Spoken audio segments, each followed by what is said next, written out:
All right. All right, so my name is Bob Beck. I am the Director of Softball Operations for T3 Mavericks here at T3 and one of the directors in the T3 Warhawks baseball program. Today we are here to honor Allie Chinchar, who has achieved a monumental goal of being able to play college softball in the fall of 2023 at MIT, Massachusetts Institute of Technology, one of the most prestigious engineering schools, research schools in the country. So with that being said, let's give a little round of applause for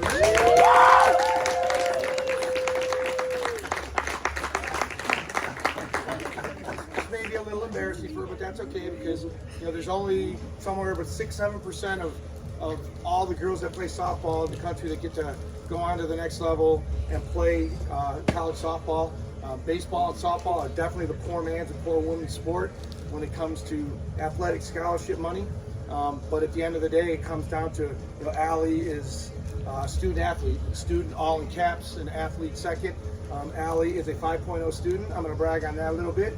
I nicknamed her AC 5.0, so anybody who follows me on Instagram and I put AC 5.0, it's because she's a 5.0 student, and that's pretty amazing. So when Allie graduates from MIT, whether it be 4 years or whatever, she goes the longer term or whatever, she will not only have played 4 years of softball, but she will go out and she will take her talents and profoundly impact the world. And to me, that's the most important thing from a perspective of athletics. It's, you learn life lessons through the game, and you carry that on into your family. You're being a good spouse, a good parent, and Allie, I believe, will excel in all those roles in her life. So for me, with Allie, it started when she was 11 years old, back in 2016, I believe it was.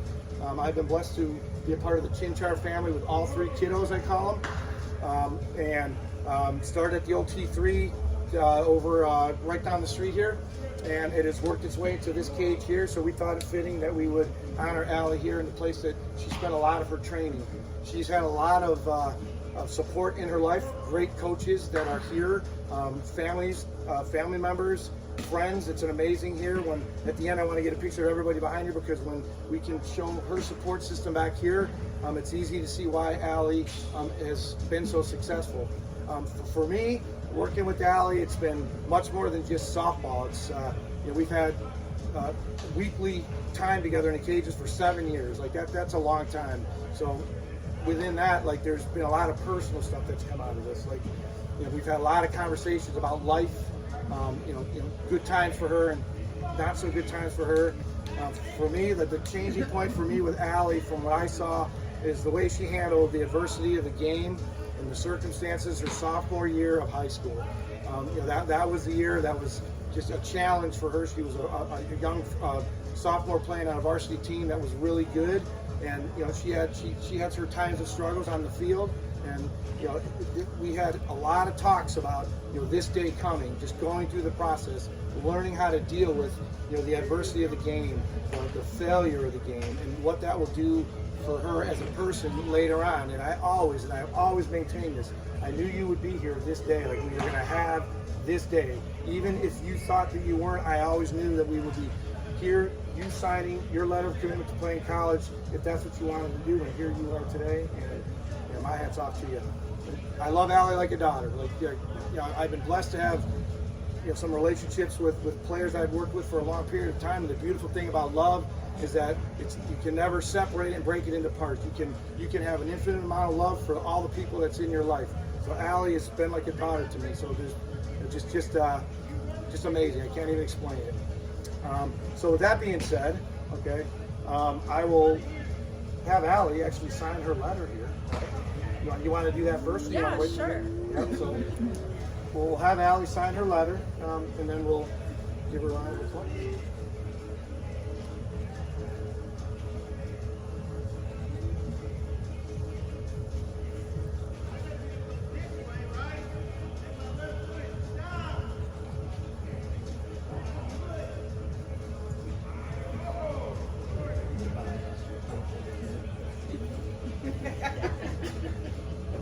All right.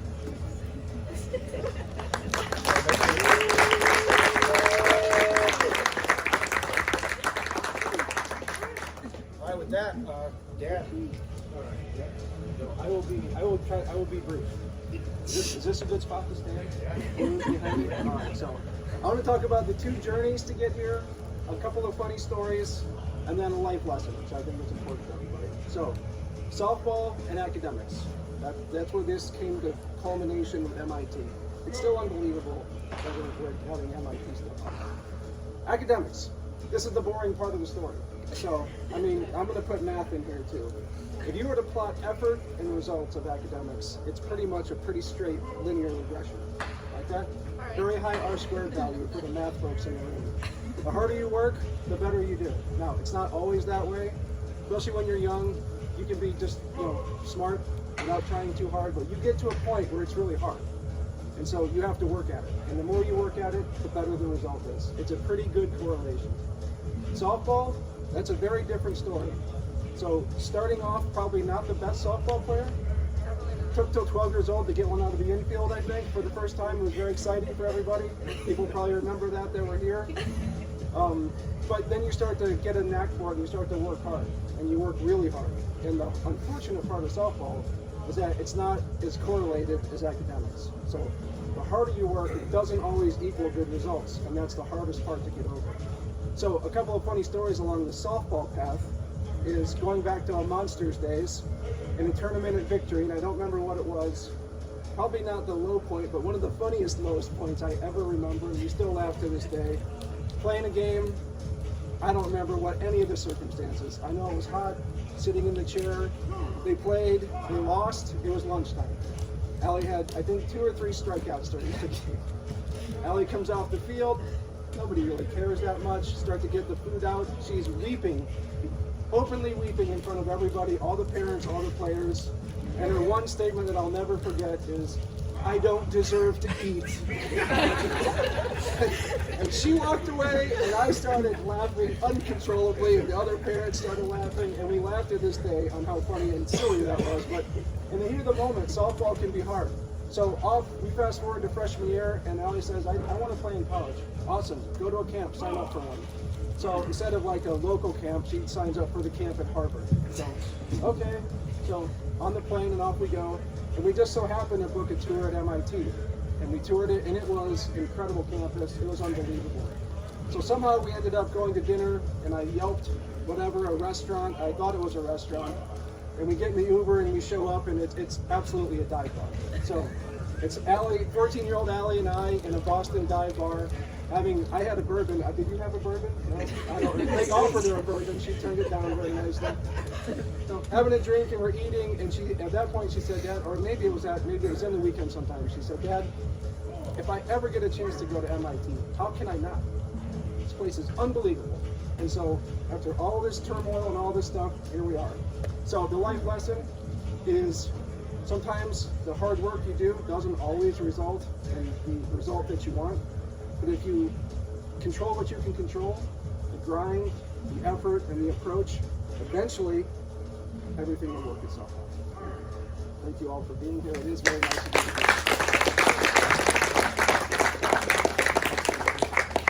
It's about the journey and not the destination. Always remember that. Anybody else want to speak? Ben, you got anything?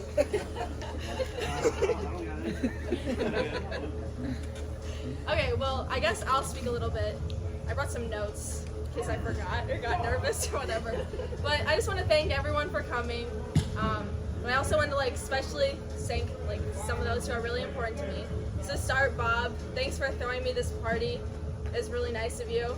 And also, thanks for always letting me hit at 6 in the morning in your cage, because I know not a lot of people would want to wake up early to help hit with me. So that was really nice of you. And then also, thanks for always making sure I love softball. It's a very nice thing. Then, Justin, he's not here, but hopefully he watches this video, so I'll send it to him. But I wouldn't be standing here without him. He's what made me feel different. And he's also always my friend, so he'll always let me talk about my softball stuff or whatever, so I appreciate him. And then, going on to my softball stuff, it all kind of started with Coach David, and I played on his team for 5 years with the Monsters. and he really taught me how to love the game and be a good teammate and be a good leader. And then following that, I played with Coach Buck and Coach Dan, and Coach Dan is here now, and he taught me a lot of life lessons and how to be. He really inspired me. I learned that together everyone accomplishes more, and that pain is a gift because it means that you're trying. So, thank you, Coach Dan. And then lastly, Coach May is here too. I just really enjoy talking about the NFL with him at practice, and I'm really thankful for that. And also talking about his graphic design, which if you don't believe me, ask him about this like Michigan one that he just did. It's really impressive. Okay, just trust me on that. But also, I've never met anyone who's as good at recruiting stuff as he is, and it's insane. So if anyone has any recruiting questions, ask him, all right? And CBJ, of course. So I'd also like to talk a little bit about MIT and like kind of what happened and how I got there. So just like my dad talked about how we went to Harvard for a camp, it all kind of started there. And I didn't really like know much about MIT. I just knew it was a really smart school. And my mom was like, "Oh, I just booked you an admissions tour because it's cool." Like that was it. It wasn't some deep thing. And we just kind of showed up. We walked in, and our tour guide, he was like this little like 5'2" kid from the Philippines, and he loved it there. Okay, there was no question about it. He loved MIT, and at every single stop, he always said, "And I think that's pretty cool." Like every single time. And now still when we talk about MIT, we always like quote him because it's just so inspirational. But there's just something about being on that campus that it just made me feel at home, and also made me feel that I could like build a rocket ship, and like that's pretty cool, you know? So yeah, and then it just became my dream school from that moment. And then things kind of slowed down. I had some really bad injuries that had bad timing, and it seemed like every time I was supposed to be watched by coaches, I was sitting on the bench injured. And then it all kind of looked up with Brian and CBJ because injuries could not prevent me from sending emails with my recruiting video. So it solved all the problems. But Coach Kalman, the head coach at MIT at the time, finally was able to watch me play over the summer in Colorado. Now, some of you know that I had a really bad hip injury from the high school season this past year, and I like could not run. It was really bad, and it was even worse in Colorado because like you're up in the high altitudes, there's less air, less oxygen for the muscles. It was bad, and she texted me the night before. She's like, "Okay, I'm coming to your game, 8 a.m. tomorrow." So I'm like, all right, we're ready, mentally prepared, got up at like 5, so I had time to stretch my hip and get ready to run. And we leave, and we get to the complex, and no one's there. And it's like, it's this whole thing. It's like 6:45, and I look on like the Snapchat map, and my whole team is on the other side of Denver because we went to the wrong fields. It's my bad. It's my fault.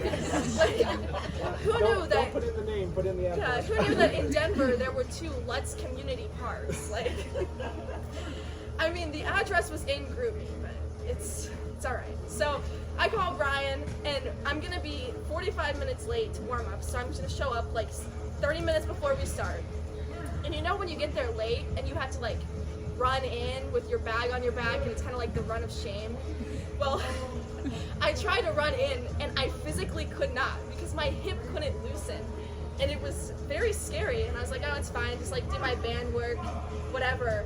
So now first inning, I'm in the outfield. The ball's hit to McKenna. She's like the center fielder. She's pretty good, awesome, good friend. And I go to back her up, and I like physically cannot make it there. And I'm like, oh my gosh, this is not good at all. So I get in the dugout, and it ends up with like me laying on the cement outside of the dugout, and my dad just like repeatedly popping my leg in and out of my hip, trying to get it to loosen as I'm sobbing because I can't run. And she's there, and it was just a horrible thing. But my mom gave me 6 ibuprofen. She thought I was gonna die. So every inning, she kept giving me a piece of a granola bar so I didn't have an empty stomach and like pass out. And then I go, and I'm like finally about to hit, and she tells Coach May, like while we're in the field, that she wants to see 1 at bat, and then that's it, 1 at bat. I've got 1 at bat to prove myself. And of course, I'm also in a horrible batting slump, so I can't run. I'm in a batting slump, and I'm talking to him while he's like supposed to be coaching third base, but he's talking to the dugout, of course, per usual. And I don't even remember.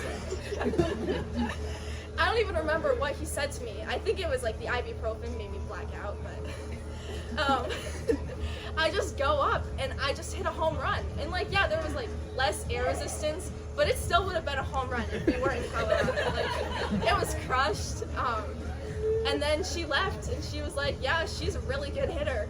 And I did not get a single hit the rest of the tournament, except for the one at bat she was there. And that's all that mattered. So now we're here. But yeah, that was a little story.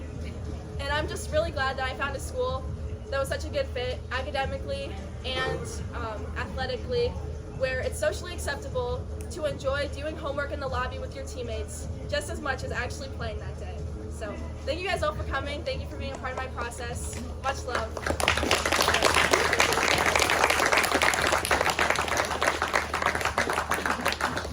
Pictures, we'll go family first. I'm going to elaborate on the Colorado story.